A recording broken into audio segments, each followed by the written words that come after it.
RTV, నేను మీ రవినాయక్. ప్రధానంగా ఈరోజు జంగుబాయమ్మ దగ్గర రాష్ట్ర పంచాయతీరాజ్ శాఖ మంత్రి సీతక్క ఉంది. జంగుబాయమ్మ దర్శనం అయిపోయింది. ఆదివాసీ సాంప్రదాయబద్ధంగా నేరుగా దర్శనం చేసుకున్న పరిస్థితి. ఒకసారి అక్క మనతో ఉంది, మాట్లాడు. అక్క నమస్తే. ఇప్పుడే వేసినరా ఇంతకుముందు కూడా ఈ ఆదివాసీ వేషధారణతోటి నిండుగా అమ్మవారిని దర్శనం చేసుకున్నాం? దర్శనానికైతే ఈ వేషంలో ఇదే ఫస్ట్ టైము. అంతకుముందు కూడా అప్పుడప్పుడు మన ఆదివాసీ కల్చర్ చేస్తూ ఉన్నాము. కానీ ఖచ్చితంగా రాబోయే కాలంలో ఇంకా పర్ఫెక్ట్గా ఇక్కడ మా దేవతల కాడ కానీ పెళ్ళిళ్ళ కాడ వీలైనంత వరకు ఈ రూపంలో ఉండాలని ప్రయత్నం చేస్తాం. ఉద్యమాల డ్రెస్సుల నుంచి నేరుగా ఆధ్యాత్మిక డ్రెస్ ఎట్లుంది అక్క? ఏమన్నా వ్యత్యాసం కనబడుతుందా? ఇప్పుడు నేరుగా మన సమాజం భారత రాజ్యాంగానికి లోబడి ఎట్లుంది పరిస్థితి? ఆడ నుంచి వస్తున్న తరుణంలో రకరకాల ఇబ్బందులు కనబడి ఉంటాయి. ఒకటి రోడ్ లేదు, ఇంకోటి ఇక్కడ సౌకర్యాలు లేవు. అయినా నేరుగా జంగుబాయమ్మ దగ్గరికి పోయారు, దర్శనం చేసుకున్నారు. వాస్తవానికి అంటే మనకు రాజ్యాంగం ఇచ్చింది ఎవరి సాంప్రదాయాలు, ఎవరి హక్కులు, అదేవిధంగా ఎవరి మతం, అది వ్యక్తిగతము, వారి కులము వాళ్ళది అవన్నీ ఉంటాయి. అది ఒక రైట్ మనది, మనం ప్రదర్శించుకోవడం, ఇతరులను ఎప్పుడు కూడా ఇబ్బంది చేయకూడదు. కాబట్టి అంటే ఒక సమాజము ఒక మూడ్లోకి వెళ్ళి ఇతర సమూహాలను చిన్న చూపు చూడడము, లేదా వాళ్ళ కల్చర్ తప్పు, మా కల్చరే గొప్ప అని చెప్పేటువంటి ఒక నాగరికులము అని చెప్పేటువంటి సొసైటీ ఈ అణగారిన వర్గాల మీద, ముఖ్యంగా ఆదివాసీ సమాజం, ఇట్లాంటి దళితులు, అణగారిన వర్గాల కల్చర్ను కొన్ని వర్గాలు, ముఖ్యంగా మను రూపంలో ఉన్నటువంటి ఒక భూతం 100 ఏళ్ల నాడు ఉన్నట్టు ఆ అన్ని వర్గాలు మా కాళ్ళ కింద ఉన్నాయి, మేము మాత్రమే గొప్ప అని చెప్పేటువంటి మనుధర్మ శాస్త్రము మళ్ళీ మతం ముసుగేసుకొని వస్తూ ఉంది. కాబట్టి నేను కూడా ఇక్కడి వరకు కానీ ఎప్పుడైనా ఒకటే చెప్తాం, మనం ఏ స్థాయిలో ఉన్నా మన సాంప్రదాయాన్ని, మన హక్కులను, మన జీవన విధాన్ని మనల్ని గౌరవించుకోవాలి. నువ్వు ఆర్థికంగా ఎదుగు, రాజకీయంగా ఎదుగు, సామాజికంగా లేదా ఎడ్యుకేషన్ అన్నీ ఎదుగు. బట్ మన పూర్వీకులు మనకు ఒక లైఫ్ స్టైల్ ఇచ్చిర్రు, మనకు ఒక భక్తి భావన, కల్చర్ ఇచ్చిర్రు, ఒక గౌరవము లేదా ఇతరులను గౌరవించడం, ఇవన్నీ ఇచ్చిర్రు. ఇవి మర్చిపోకుండా కాపాడుకోవాలి. ఇప్పుడు మా పిల్లలు చూస్తే చాలామందికి మనం ఏ గోత్రం అనేది తెలియక వితిన్ ఒకటే గోత్రంలో పెళ్ళిళ్ళు అవుతున్నాయి. దాంతో అది ఒక ఆచార రహితము, అదే ఒక మంచి భావాన్ని భంగం చేస్తూ ఉంది. కాబట్టి అది కూడా నేర్పించాల్సిన అవసరం ఉంది. ఏ వరుసలో ఎవరు వరుస అవుతారు, ఏ గోత్రం వాళ్ళు ఏమవుతారు అనేది తెలియట్లేదు. అదే కాకుండా ఇంకా కొంతమంది మనం ఈ జాతుల నుంచి వచ్చినామని చెప్పుకోవడానికి కూడా ఇబ్బంది పడతాను. నేను చింతన్ శిబిర్ వెళ్ళాను, నేను ఉదయపూర్లో. ఐ బిలాంగ్స్ టు ఆదివాసీ అని చెప్పినాం. ఎందుకంటే అది మన అస్తిత్వము, మన గొప్పతనం. నేను ఎవరిని కించపరచడం లేదు. ఒక్కొక్కరికి ఒక్కొక్క గొప్ప కల్చర్ ఉంటుంది, ఎవరిది వాళ్ళు కాపాడుకోవాలి. బట్ ఒకరి మీద ఇంకొకరు దాన్ని రుద్దకూడదు అనేది నా భావన. మహిళా టీచర్ల దినోత్సవాన్ని అధికారికంగా ప్రకటించారు. ఏంటి అంటే సావిత్రి పూలే రోజే నేరుగా ముఖ్యమంత్రిని కలిసినారు, మీరే చేసినారు, అది పక్కా సమాచారం ఉంది. ఎట్లా ఆలోచన వచ్చింది? ఎందుకు నేరుగా ముఖ్యమంత్రికి మీరు చెప్పవలసి వచ్చింది? ఈరోజు అట్టడుగు వర్గాలకు ఎడ్యుకేషన్ అనేది ఎంత కష్టమో మనకు తెలుసు. అందులో మహిళలకు ఎడ్యుకేషన్ అనేది అది నిషేధించబడింది మనుధర్మ శాస్త్రంలో. కొన్ని వర్గాలు, కొన్ని కులాలకు మాత్రమే. అందులో ఏ అప్పర్ క్యాస్ట్ అయినా కూడా మహిళకు విద్య అనేది లేకుండా ఉండేది. ఆ కాలంలో సావిత్రిబాయి పూలే లాంటి వాళ్ళు ఎంతో పోరాటం చేశారు, ఆమెను ఇబ్బందుల పాలు చేశారు. కాబట్టి మేము అనేక మీటింగ్లకు వెళ్ళినప్పుడు కూడా చాలామంది, ముఖ్యంగా బీసీస్ కానీ, అదేవిధంగా మహిళా టీచర్లు కానీ మహిళలు కోరడం జరిగింది. లాస్ట్ ఇయర్ వారి జయంతి సందర్భంగా ఈసారి మేము సీఎం గారిని కలిసినప్పుడు, అన్న ఇట్లా ఉంది, బాగుంటుంది, ఎందుకంటే మహిళలు విద్యారంగంలో అభివృద్ధి జరుగుతుంది అంటే దానికి ముఖ్య కారణము సావిత్రిబాయి పూలే గారు. అలాంటి మహనీయులను గుర్తుపెట్టుకోవాలి. ఎవరో కులాలకు అంటే వేరే రకంగా మతాల మంటలు, మనుషుల మధ్య మానవత్వం లేనటువంటి చర్యలను తీసుకొచ్చి అది గొప్పగా చూపించడం కాదు. ఆమె ఒక విద్యా వ్యవస్థను ఈరోజు ఇంతమంది మేము చదువుకోగలిగినామంటే ఆమె పెట్టినటువంటి ఒక గొప్ప స్ఫూర్తి. కాబట్టి ఆమె చిరస్థాయిగా మన రాష్ట్రంలో కూడా గుర్తుండిపోవాలి మహిళలకు అని అన్నప్పుడు. అంటే వారు అసలు ఆలోచించకుండా వెంటనే తెల్లారే ఇచ్చేసారు. వారికి ప్రత్యేకంగా ధన్యవాదాలు. మా జంగుబాయి తల్లి దీవెనలు కూడా సీఎం గారికి ఉండాలని మనస్ఫూర్తిగా. ఏంటక్క అంటే టైం లేదు, అయినా ఒక 2 క్వశ్చన్లు అడిగి మేము ఇబ్బంది పడి, ముఖ్యమంత్రితో ఆదివాసీ నాయకులతో మీటింగ్ అయింది. ఈ మీటింగ్లో ప్రధాన అంశాలు ఏంటి? చాలామంది ఆదివాసులను పిలవలేదు, వాళ్ళని కూర్చుండబెట్టలేదు, మాట్లాడలేదు అని అంటున్నారు. ఏంటి ఈ ప్రధాన అంశాలు ఏంటి? అసలు వాస్తవానికి ఆయన ముఖ్యమంత్రి గారు ఈ ప్రాంతం యొక్క పరిస్థితి తెలుసు. వారు అంతకుముందు కూడా దళిత గిరిజన దండోరకు వచ్చారు, కేశలాపూర్ జాతర వచ్చారు. ఈ సమస్యల మీద చాలా రోజుల నుంచి వారు కూర్చోవాలనుకున్నారు. ఈ లోపు మనకు తెలుసు మార్లవాయిలో అది మన జైనూరులో ఇన్సిడెంట్ జరిగింది. అప్పుడు మేము ఇక్కడ మీటింగ్స్ పెట్టినప్పుడు కూడా అందరికీ చెప్పినాము, మేము సీఎం గారితో మాట్లాడతామని ఒకసారి కల్పించినాము. ఆ రోజు ఇంత సంపూర్ణంగా డిస్కషన్ జరగలేదు. మళ్ళీ ఒకసారి కూడా వారు టైం ఇస్తా అన్నారు. ఆ మాట ప్రకారం వారు టైం ఇచ్చారు. దాన్ని కొంతమంది రకరకంగా మేమే పిలిపించినాం, మేమే మా ఒత్తిడితో పెట్టారే 10 ఏళ్ళ అధికారంలో ఉన్నావు తల్లి దొరసాని, నువ్వు ఒక్కరోజు కూడా కనీసం ఐటీడీఏలో పరిశీలించలేదు, ఇంద్రవెల్లిలో కనీసం చూడలేదు, లేదా ఇంకొకడ ఏ దేవుని దగ్గర పోలే, ఏ జాతరలకు పోలే, ఎవరిని చేయలేదు. మేము ఇలా మీటింగ్ పెట్టి డిస్కషన్ చేసి ఎక్కడ ఎవ్వరికీ వ్యతిరేకం కాదు. కాకపోతే ఇప్పుడు గత 10 సంవత్సరాలుగా ఐటీడీఎల్ నిర్లక్ష్యంతో ఈ ప్రాంతంలో ఉద్యోగం లేదు, నిరుద్యోగం పెరిగింది, ఇండ్లు లేవు, అదేవిధంగా వెనుకబాటుతనం అనేది ఇంకా పెరుగుతుంది అన్నప్పుడు కొంత ఎడ్యుకేషన్ పరంగా ఆదివాసీలలో కూడా వెనుకబాటుతనం ఉంది. కాబట్టి దాన్ని కొంచెం ప్రిఫరెన్స్ ఇవ్వడం కోసం కొంచెం హైదరాబాద్ లాంటి చోట కొంత కాలేజెస్లు పెట్టడము, తర్వాత ఒక స్పెషల్గా ఈ ఐటీడీఏలకు కూడా ఇండ్లు కేటాయించడం. 10 ఇయర్స్గా మీరు చూస్తున్నారు, గూడాలలో లేవు, నా తండాలలో ఎక్కడ లేవు ఇండ్లు లేక ఇబ్బంది పడుతున్నారు. సో ఇట్లాంటి వాటి అన్నిని కూడా మనం పెంపొందించాలన్నప్పుడు వారు సానుకూలంగా స్పందించారు. అదేవిధంగా ఎక్కువ అబ్రాడ్ పోయే దాంట్లో అసలు ఆదివాసీ పిల్లలు ఎవరు లేరు అని కొంతమంది మనతో వచ్చినటువంటి ప్రజాప్రతినిధులు అడిగినప్పుడు, మీరు ఎవరైనా ముందుకు రండి, చదువుకోవడానికి బయటికి రండి, ఉద్యోగం చేయడానికి కూడా బయటికి రండి, మేము అవకాశం ఇస్తాము. కానీ మన ఊర్లోనే మన గూడెంలోనే అన్ని అవకాశాలంటే కష్టం కదా. దాన్ని అట్లా ఒక సానుకూలమైనటువంటి స్పందనతో వారు వివరించారు. కానీ ఎవ్వరికి వ్యతిరేకంగా అక్కడ డిస్కషన్ జరగలేదు. ఎందుకంటే మా సెక్రటరీ శరత్ గారు ఉన్నారు, మేము ఉన్నాం, సిఎస్ గారు ఉన్నారు. కాకపోతే అందరినీ పిలుచుకునే అంత వెసులుబాటు లేకుండా ఉండే చాలా రోజుల నుంచి మనం టైం ఇస్తాము. ఆదిలాబాద్ ముఖ్యంగా జైనూరు దాన్ని దృష్టిలో పెట్టుకొని తీసుకున్నటువంటి టైము. తొందరలోనే మేము tribal advisory committee MLAs tribal MLAs అందరం కూర్చొని రాబోయే బడ్జెట్లో కూడా ఎలాంటి పథకాలు పెడితే బాగుంటుంది అనేది ఒక డిస్కషన్ కూడా చేసి అందరి ప్రాతినిధ్యం, ఇటు గూడాలు కానీ, తండలు కానీ, అదేవిధంగా చెంచు పెంటలు కానీ, ఈ అన్నిటిని ప్రతిబింబించే విధంగా కూడా ఆ డెసిషన్ తీసుకొని అందరు ఎమ్మెల్యేల సమక్షంలో ఒక వినతి అంటే కొన్ని డిమాండ్స్ లేదా కొన్ని పాలసీ మ్యాటర్ రూపొందించి సీఎం గారికి ఇచ్చి వాటిని సంపూర్ణంగా అమలు చేసే విధంగా కృషి చేస్తాం.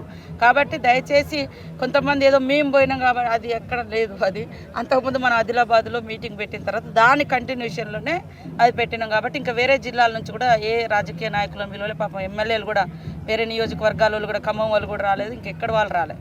మేము జస్ట్ ఆదిలాబాద్ని బేస్ చేసుకొని వచ్చినాం. కొంతమంది ప్రొఫెసర్స్ కూడా హైదరాబాద్లో అందుబాటులో ఉన్న వాళ్ళు వచ్చారు. వాళ్ళు కొంచెం ఈ జీవో నెంబర్ 3 పోయింది కదా, దాన్ని ప్లేస్లో ఏదైనా తీసుకురండి అనేది కూడా చెప్పడం జరిగింది.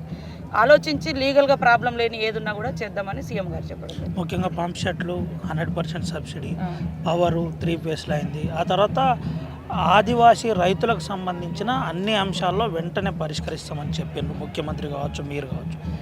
ఈ అంశాలను ఆదివాసీ ప్రజలు రిసీవ్ చేసుకున్నారా? ఎట్లా రెస్పాన్స్ వచ్చింది మీకు? ఆ రోజు బాగుంది. అంటే ఫస్ట్ టైము ముఖ్యమంత్రి హోదాలో సెక్రటేరియట్ లాంటి ఒక పరిపాలనా కేంద్రంలో ఇంతవరకు పాత సెక్రటేరియట్ కావచ్చు, అంతకుముందు ఎప్పుడు కూడా ఇలాంటి సమావేశం జరగలేదట. వచ్చిన వాళ్ళందరూ కూడా చాలా సీఎం గారికి ధన్యవాదాలు ఇచ్చిండ్రు. అందరు కలెక్టర్స్ పాపం ఆ రోజు అంతా మంత్రులు, కలెక్టర్స్ అంతా ఉన్నా కూడా ఇక్కడ ఆదివాసులకు టైం ఇచ్చినాం కాబట్టి వాళ్ళ సమస్యలను కులంకుశంగా చర్చించారు. ఏదున్నా కూడా మీకోసం పనిచేసే ప్రభుత్వం ఉంది, వెనుకబడ్డ వర్గాలు, వెనుకబడ్డ జాతులు వారిని ప్రయారిటీగా ఇస్తామని కూడా చెప్పి చాలాసేపు కూర్చున్నారు. కాబట్టి అవన్నింటిని కూడా ఒక పాలసీ రూపంలో రేపెల్లుండి మేము మళ్ళీ ఎమ్మెల్యేస్ అందరం plain area, agency area MLAs అందరు కూర్చొని ఒక మంచి పాలసీ కూడా రూపొందించి రాబోయే బడ్జెట్లో కూడా ప్రతిబింబించే విధంగా ఆ పథకాలన్నీ పెడతాం. ఎందుకంటే ఇరిగేషన్ లేక 2 పంటలు లేవు, ఉండడానికి ఇల్లు లేవు, 10 ఏళ్ళ నుంచి ఇవన్నీ లేవు. తర్వాత కనీసం 10 ఏళ్ళలో ఒక ఉద్యోగం రాలేదు. అదేవిధంగా కల్టివేషన్ ప్రాబ్లం ఉంది, రోడ్ రవాణా వ్యవస్థ ప్రాబ్లం ఉంది, అదేవిధంగా పిల్లలకు సరైనటువంటి విద్యా వ్యవస్థ అందలేదు. కాబట్టి ఇవన్నింటిని దృష్టిలో పెట్టుకొని ఒక అద్భుతమైనటువంటి పాలసీ తీసుకురాబోతుంది. ఎట్లుందాక మార్నింగ్ నుంచి బిజీగా ఈరోజు అంతా జరుగుతుంది. 4 కోట్ల రూపాయల జోడేఘాటు నిధులను శంకుస్థాపన చేసి 5 కోట్లు, అటు గంగాపూర్ టెంపుల్, ఇక్కడ నుంచి ఇక్కడ జంగుబాయి దాకా ఎట్లుంది సీతక్క? పక్కా ఈ పనులన్నీ ప్రణాళికబద్ధంగా ఇంప్లిమెంట్ చేయబోతుందా? తప్పకుండా మధ్యలో కొంత నిరుత్సాహం పడ్డా నేను కూడా. ఎంపీ ఎన్నికలు అయిపోయిన చివరి క్వశ్చన్ అదే అదే దాంతో కొంచెం గ్యాప్ వచ్చింది. బట్ మళ్ళీ తమాయించుకొని సరే రిజల్ట్ ఏదైనా ఉండని అంకిత భావంతో ఇలాంటి ఏరియాలో పనిచేయాలని నేను గంగాపూర్లో కూడా మరి అక్కడ టెంపుల్కు ఆడ అన్ని క్యాస్ట్ల పీపుల్ ఉంటారు, వాళ్ళు అడిగిన దానికి వాళ్ళకు ఒక ఆర్చి ఒప్పుకోవడం జరిగింది. దాని ప్రకారం ఇవాళ 10 లక్షలతో ఇవ్వడం జరుగుతుంది. ఆ గంగాపూర్ జాతరలో కూడా కొన్ని షెడ్లు ఒప్పుకున్నాం, అవి కూడా నిధులు కేటాయించినాం.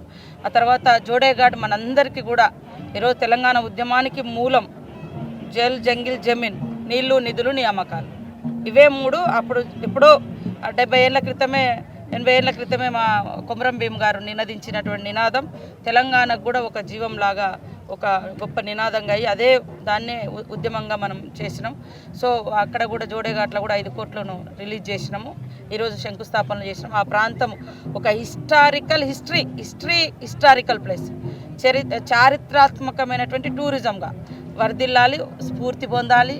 అలాంటి మహనీయుల యొక్క ఇది ఎక్కడున్నా కూడా పెట్టాలి. ఎందుకంటే మొన్న పార్లమెంట్లో అంటాడు అంబేద్కర్ అంబేద్కర్ అంబేద్కర్ అంటే ఏమొస్తుంది అని అమిత్ షా ఉన్నాడు. అయ్యా అమిత్ షా గారు, మీరు అంబేద్కర్ అనేది రాజ్యాంగమే లేకుంటే మీరు ఎక్కడో మారుమూలలో ఉన్నటువంటి వ్యక్తి ఇలా హోమ్ మినిస్టర్ అయ్యిండు. ఛాయావాలా అని చెప్పుకున్నటువంటి మోడీ ఇవాళ ప్రధానమంత్రి ఏంటంటే ఆ డాక్టర్ బిఆర్ అంబేద్కర్ గారు ఇచ్చినటువంటి రాజ్యాంగం ఎక్కువ స్ఫూర్తి. కాబట్టి అలాంటి మహనీయులను తలవాలి, గుర్తు చేసుకోవాలి. ఇవాళ పోరాటానికి కేరాఫ్ అంటే ఒక స్ఫూర్తి ఇక్కడ కొమరం భీం. అట్లా ఒక్కొక్క దగ్గర ఒక్కొక్క పోరాటము, ఒక్కొక్క కులానికి లంబాడా సోదరులు సేవాలాల్ గారిని పూజిస్తారు. మేము అటు వరంగల్ పోతే సమ్మక్క సారక్కను పూజిస్తాము, ఇటు ఆదిలాబాద్కి వస్తే జంగుబాయ్, అటు పోతే కేస్లాపూర్లో. ఇట్లా ఒక్కొక్క అందరిది గౌరవించాలి, ఎవరినెవరు కించపరచుకోకూడదు. బట్ పార్లమెంట్ సాక్షిగా మరి అమిత్ షా గారు ఎంత దుర్మార్గంగా కించపరిచారు సమాజం అర్థం చేసుకోవాల్సిన అవసరం ఉంది. వాళ్ళు ఓట్ల కోసము మతాన్ని ముందుకు తీసుకొస్తారు తప్ప ఎన్ని రోజులు విగ్రహ పుష్టిలు ఓట్ల సృష్టి కాదు. కేవలం అంటే వాళ్ళు దేవుళ్ళ రూపము, ఈ దేవుణ్ణే మొక్కాలి, ఈ మతం మొక్కాలి, తిండే తినాలి, ఇది కాదు. నువ్వు డెవలప్మెంట్ చేయి. 10-15 ఇయర్స్ ఇప్పుడు మీకు అవకాశం ఉంది. డెవలప్ చేయకుండా కేవలం ప్రజల మధ్య చిచ్చు పెట్టిస్తూ ఉన్నారు. కాబట్టి అంబేద్కర్ ఇచ్చిందే మనందరి జీవితాలు. ఇవాళ నేను మారుమూల ఒక గూడెం నుంచి వచ్చి నా లైఫ్ అట్లా ఉద్యమాల నుంచి అట్లా వచ్చి ఈరోజు మంత్రి అయినంటే రాజ్యాంగం ఇచ్చినటువంటి ఒక హక్కు. ఒక మామూలు వ్యక్తి కూడా గొప్ప స్థాయికి వస్తారంటే రాజ్యాంగం ఇచ్చిన హక్కు, డెమోక్రసీ. సో ఇది మర్చిపోయి మా చేతిలో అన్ని ఉంటే చాలు, ఇంకెవరికి ఏముండొద్దు అనే విధంగా అక్కడ అమిత్ షా మోడీ వ్యవహారం చేస్తూ ఉన్నారు. అక్క ప్రధానంగా చెప్పండి, పిసిసి ప్రెసిడెంట్ ముందే ఉమ్మడి ఆదిలాబాద్ సమావేశంలో మీలో అందరు ఐక్యంగా ఉండాలి, రకరకాల గ్రూపులు ఉంటే నేను చూస్తూ ఊకోను అని గట్టిగా దబాయించిన పరిస్థితి. ఎందుకు సీతక్క బాధపడ్డది? ఎక్కడ బాధ అనిపించింది అసలు? అంటే ఏమవుతుందంటే ఇప్పుడు మీరు ఒక అలవిగాని డిమాండ్ తెస్తారు, ఇంకొక తెస్తారు. నాయకులు అనేటోళ్ళు కోఆర్డినేషన్ ఉండాలి. నువ్వు 4 నాయకులనే మీరు కలిసిపోయినప్పుడు ఆ నియోజకవర్గంలో ఉన్న 3 లక్షల మందిని ఎట్లా ప్రాతినిధ్యం వహిస్తావు? సో అందుకని లీడర్స్కి ఫస్ట్ అవేర్నెస్ ఇచ్చిన, మీరు గ్రూప్ లీడర్లు ఉండొద్దు, గుడ్ లీడర్గా ఉండాలి. గుడ్ లీడర్స్గా ఉంటే అందరినీ కోఆర్డినేషన్ చేసి ఒకటే నియోజకవర్గంలో 4-5 వచ్చి ఇది కావాలంటే నా బుర్ర పనిచేయడం లేదు ఫస్ట్. సో అట్లా కూడా కొంచెం డిస్టర్బెన్స్ అయినాము. ఏది ఏమైనా లీడర్ అనేవాళ్ళు అందరినీ కలుపుకొని పోవాలి. ఒక మంచి సద్భువన వాతావరణం, ఒక తండ్రి పాత్ర, ఒక తల్లి పాత్ర. కాబట్టి గ్రూపులు అనేది వద్దు, అందరం కష్టపడదాం, మా ఇష్టంతో పబ్లిక్ సేవ చేద్దాం అనే ఉద్దేశంతో టచ్ చేసినాం. చాలా చోట్ల కొంతమంది మేము ఎంత సిన్సియర్గా చేసినా కొంతమంది పేపర్లలో ఉల్టా రాయించడము, అట్లా కష్టపడడానికి వచ్చినాం, కష్టపడ్డాం. నీకు నచ్చే పని నేను చేయకుంటే నేను మొత్తం ఉల్టా అనడం తప్పు కదా. నువ్వు చూసే పద్ధతిలో నీకు కరెక్ట్ నేను లేను కావచ్చు, కానీ ఇంకా 100 మందికి నేను కరెక్టే చేస్తున్నా. కాబట్టి మనం ఒక డిమాండ్ చేసేటప్పుడు లేదా మనం ఒక అలిగేషన్ చేసేటప్పుడు మన మైండ్ సెట్తో కాకుండా అది కరెక్టా కాదా, వాళ్ళు తీసుకున్న నిర్ణయం కరెక్టా కాదా, ఈ యాంగిల్లో ఉండాలి. అట్లా లీడర్లు కూడా ఒక్కొక్కసారి మనకు అనుకూలమైన నిర్ణయం రావచ్చు, మనకు నచ్చని నిర్ణయం వచ్చినా కూడా మెజార్టీ అభిప్రాయం ప్రకారం ఒక నిర్ణయం తీసుకున్నా కూడా కట్టుబడి ఉండి పని చేయాలి. అన్ని చోట్ల మనం అనుకునేది నడవదు, ఇతరులు అనుకున్నది కూడా నడిపియాలి. అప్పుడే సమన్వయం అనేది ఉంటుంది. దాన్ని దృష్టిలో పెట్టుకొని నేను ఆ మాట.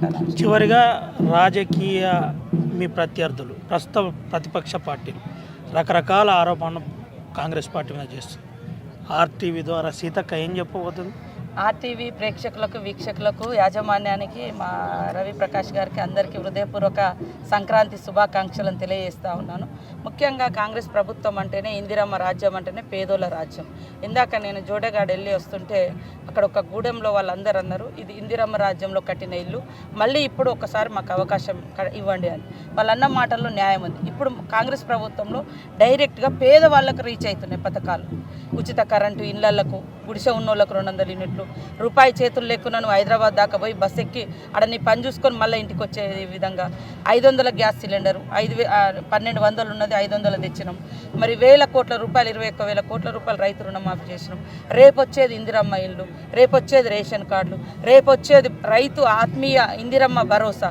పేదవాడికి కనీసం భూమి లేని వాళ్ళకు ఒక 12,000 అన్న ఇవ్వాలి. సీజన్కు అంటే 6 నెలలకు ఒక 6,000, 6 నెలలకు ఒక 6,000, సీజన్లో 2 టర్మ్ ఇట్లాంటివన్నీ తీసుకొస్తే సహించలేకపోతున్నారు. మీరు గత ప్రభుత్వంలో ఒక రైతు బంధు తప్ప ఇంకా ఈ స్కీములలో వాళ్ళు ఏమైనా ఇచ్చారు? ఒకసారి ఆర్టీవీ ద్వారా మీరు అందరికీ అడగండి. మేము ఇవన్నీ చేస్తుంటే కూడా వాళ్ళు మమ్మల్ని బదనం చేస్తున్నారు.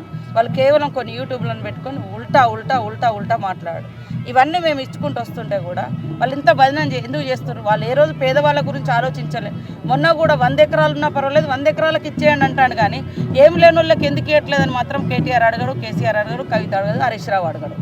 కానీ 100 ఎకరాలు ఉన్నా కూడా ఇచ్చేయాలి, అందరికి ఇచ్చేయాలి రైతు. అరే మరి పేదోడికి కొంచెము ఇవాళ వెల్ఫేర్ అంటేనే పేదవాళ్లకు ఇచ్చి పెద్దవాళ్ళతో సమానంగా వీళ్ళ జీవన ప్రమాణాలను మెరుగుపరచడం కోసం స్పెషల్గా కొన్ని స్కీమ్స్ పెట్టుకోవాలి.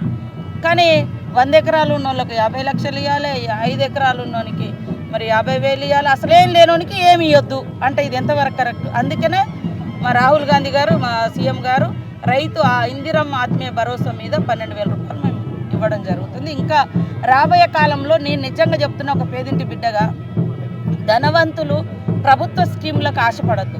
ప్రభుత్వ గౌరవానికి, ప్రభుత్వం ఇచ్చే ఫెసిలిటీస్కి సౌకర్యాలు అడగండి. కానీ నా ఇంట్లో 100 కోట్లు ఉన్నా కూడా నేను ఇంకా ఇది తీసుకుంటా అది తీసుకుంటాను, అసలు గుడిసె లేని వాళ్ళ పరిస్థితి ఏం కావాలి? కాబట్టి కొంచెము సమాజం ఆలోచించే తీరులో కూడా పేదవాళ్ళకి సపోర్టుగా రావాలి. ధనవంతులు కూడా ప్రభుత్వం నుంచి వచ్చే స్కీములు మాకు కాదయ్యా, పేదోనికి, బువ్వ లేనోనికి, ఇల్లు లేనోనికి పాపం అట్లాంటి వాళ్ళకి ఇవ్వండి అనే అటువంటి నేచర్, ఆ స్వభావం పెరగాలి. అది నేను విజ్ఞప్తి చేస్తున్నాను.